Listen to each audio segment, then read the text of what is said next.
नमस्कार माझ्या माता भगिनींनो, सर्वांना उत्तम आरोग्य लाभून धनाची प्राप्ती हो हेच ईश्वर चरणी सदैव प्रार्थना। बघा, आपल्या जीवनामध्ये चप्पलला किती महत्त्वाचे स्थान आहे। आपले पायाचे रक्षण चप्पल करते, परंतु ही चप्पल जर आपण व्यवस्थित ठेवली नाही, तिचा उपयोग आपण व्यवस्थित केला नाही, तर आपल्यावरती शनीची कुदृष्टी होत असते आणि आपल्याला शनीच्या क्रूरदृष्टीचा सामना करून अनेक अडचणींना आणि समस्यांना तोंड द्यावे लागते। त्यामुळे आपले जीवन अस्तव्यस्त होऊन अनेक समस्या आपल्या जीवनामध्ये निर्माण होत असतात। तर आपल्याला चपलाविषयी काय नियम पाळायचे आहेत ते आपण या व्हिडिओमधून आज बघणार आहोत। आपल्याला सर्वात अगोदर काळे जे चप्पल आणि आहेत ते तुम्ही शनीच्या क्रूरदृष्टीपासून सुटका करण्यासाठी शनी मंदिराच्या बाहेर घालून जाऊन तेथे तुम्ही काढून येऊ शकता। आणि कोणत्याही दुसऱ्या असे की कोणत्याही चांगल्या कामासाठी जर तुम्ही जाणार असाल तर कधीही फाटलेले चप्पल आणि बूट घालून कधीच कामानिमित्त बाहेर जाऊ नका। यामुळे तुम्हाला कामामध्ये यश मिळणार नाही। आणि असेही तुम्ही कधी फाटलेले चप्पल आणि बूट घालू नका, यामुळे आपण गरिबीला आमंत्रण देत असतो। त्याचप्रमाणे घराच्या बाहेर आपल्याला नेहमी स्वच्छता ठेवायची आहे, म्हणजेच चपला ह्या आपल्याला व्यवस्थित ठेवायच्या आहे, त्या घराच्या बाहेर पसरलेल्या नसाव्यात।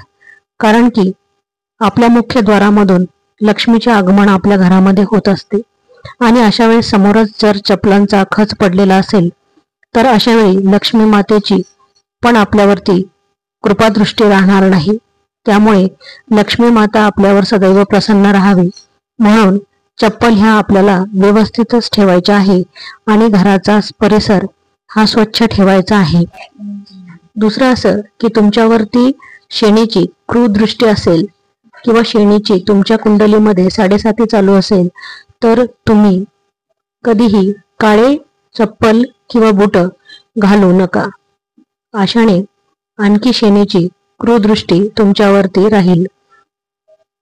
आणि घरामध्ये जर चप्पल उलटी पडलेली असेल किंवा कुठेही, तरी ती चप्पल सरळ करावी, कारण उलट्या चपलेने शनीची तर आपल्यावरती क्रूरदृष्टी राहतेच, परंतु घरामध्ये जे आपले आपापसामध्ये भांडणे कलह होत असतात आणि घरातील आपले एकमेकांशी संबंध हे बिघडतात।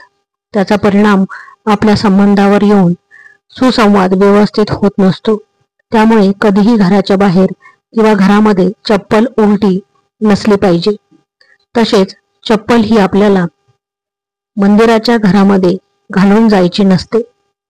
आणि कारण की आता आजकाल खूप प्रचलित झालं आहे की चप्पल ही घरातील मंदिरापर्यंत घालून जाण्याची, त्यामुळे आपण स्वतःच शनीची क्रूरदृष्टी ओढवून 7.5 मागे लावून घेत असतो।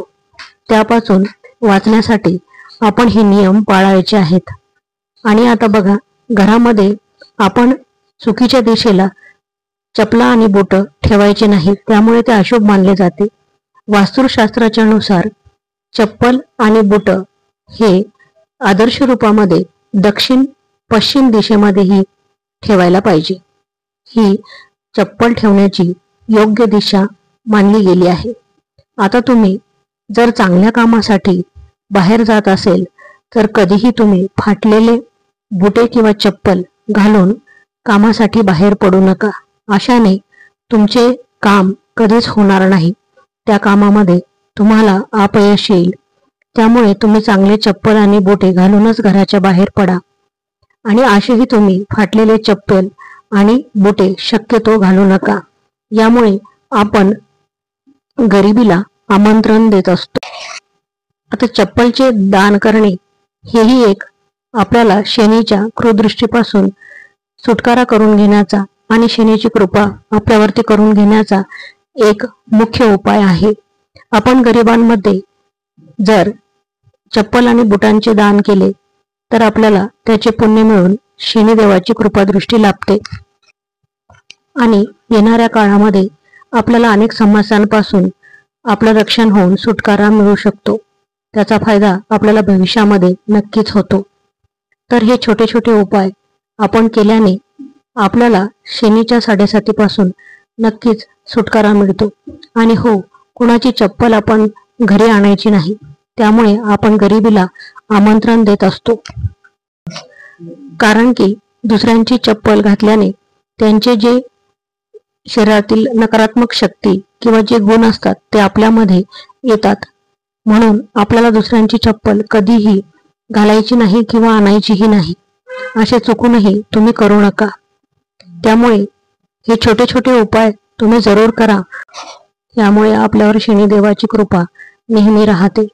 माहिती आवडल्यास चॅनलला लाईक आणि सबस्क्राईब आणि कमेंट करायला विसरू नका। धन्यवाद।